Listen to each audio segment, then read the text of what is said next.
دیکھیں جن لوگوں سے میرا پالا پڑتا ہے اور جس طبقے میں کام کرتا ہوں ان میں سے اکثر و بیشتر جو ہے وہ تو ملک سے باہر گئے ہوئے ہیں نیو ای منانے کے لیے. یعنی یہاں پہ آپ دیکھیں جو ہمارے پاکستان کی جو ایلیٹ عوام ہے اس کے اندر اکثر حالانکہ لوگ ایک طرف کمپلین بھی کرتے ہیں کہ جی ملک کے حالات بڑے خراب ہے, جی اکانومی بڑی ڈاؤن جا رہی ہے, ڈالر دیکھو کدھر پہنچ گیا, ڈیزل کی پرائز دیکھو جی, لیکن ٹور ہمارے بند نہیں ہوں گے. اور وہ ابھی بھی لوگ جو ہے وہ ایون ایسے لوگوں کو میں جانتا ہوں جو کہ مقروض ہیں, جن کے اوپر قرضے چڑھے ہوئے ہیں اور یعنی لاکھوں روپیوں کے قرضے چڑھے ہوئے ہیں, اور وہ جو ہے وہ ابھی ٹور پہ نکلے ہوئے ہیں دنیا کے.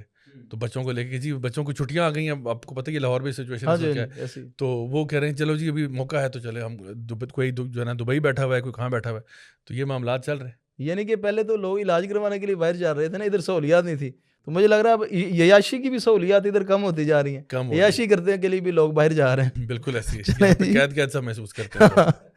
ایسے ہی ہے. تو آپ کو کیا لگتا ہے ضیاء بھائی کتنا کو خرچہ ہو جاتا ہوگا؟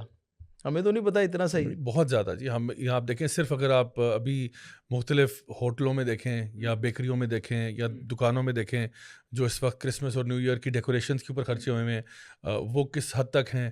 پھر یہ بڑے بڑے چیزیں مجسمے کھڑے کر دیتے ہیں, ڈفرینٹ چیزیں کرتے ہیں, اخراجات تو بہت زیادہ ہیں. ایون انٹرنیشنلی اگر آپ دیکھیں جو نیو ایئر نائٹ میں فائر ورکس کا اہتمام کیا جاتا ہے اس پہ ہی ملین آف ڈالرز لگ جاتے ہیں جو صرف ہوا میں اڑ کے جل کے راکھ ہو جاتے ہیں. بالکل کوئی فائدہ نہیں اس کا, کتنا کسی انسان کو فائدہ نہ کسی, مطلب چلے بیکری سے کوئی انسان خرید لے گا تو الٹیمیٹلی کسی نہ کسی جگہ پر آ کے وہ مانیٹر یا مونیٹائز ہو سکتے ہیں, لیکن جو آپ نے ہوا میں اڑا کے جلا کے راکھ کر دیا یہ تو سراسر اسراف ہے اور وہاں پر کسی کو کوئی نہیں. حالانکہ جو قربانی والا جو سسٹم ہے اس سے تو ایک پہیہ چلتا ہے نا, پوری دنیا کا پہیہ چلتا ہے, گوشت غریبوں تک جاتا ہے, اس کی جو وہ کھالیں ہوتی ہیں اور ہر چیز سے ایک سسٹم کا حصہ بن کے سسٹم کی بہتری کے لیے ہو جاتا ہے سارا وہ یوز. تو اس میں فائر ورکس جیسے آپ بتا رہے ہیں یہ بہت زیادہ, جیسے لیکر ہے یا شراب وغیرہ, اس سے کسی کو کیا فائدہ ہوتا ہوگا؟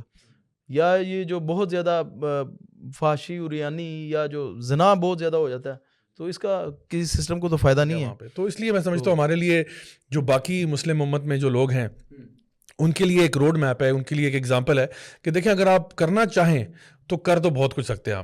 آپ ویسٹ کو بتا سکتے ہیں کہ بھئی یہ ہمارے اقدار ہیں, یہ ہماری روایات ہیں, اس پہ کمپرومائز نہیں ہوگا. ہر چیز یہ نہیں ہوتا کہ جی چونکہ وہاں سے پیسہ آ رہا ہے تو بس جی ہم بچ جائیں آگے اور کہیں جی بسم اللہ کر کے جو مرضی کریں. آپ اس طرح ان کی سستی کاپی بننا شروع کر دیں.